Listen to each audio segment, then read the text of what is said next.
جب ابراہیم کی اس کے پروردگار نے چند باتوں میں آزمائش کی تو وہ ان میں پورے اترے. فرمایا کہ میں تم کو لوگوں کا پیشوا بناؤں گا. انہوں نے کہا کہ پروردگار میری اولاد میں سے بھی پیشوا بنائیو. فرمایا کہ میرا قول و قرار ظالموں کے لیے نہیں ہوا کرتا.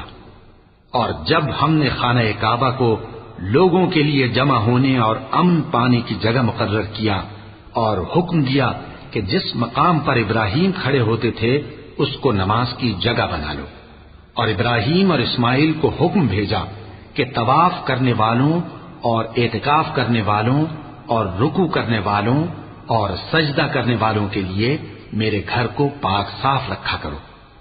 اور جب ابراہیم نے دعا کی کہ اے پروردگار اس جگہ کو امن کا شہر بنا اور اس کے رہنے والوں میں سے جو اللہ پر اور روز آخر پر ایمان لائیں ان کے کھانے کو میوے عطا فرما، تو اللہ نے فرمایا کہ جو کافر ہوگا میں اس کو بھی کچھ مدت تک سامان زندگی دوں گا، مگر پھر اس کو عذاب دوزخ کے بھگتنے کے لیے مجبور کر دوں گا، اور وہ بری جگہ ہے.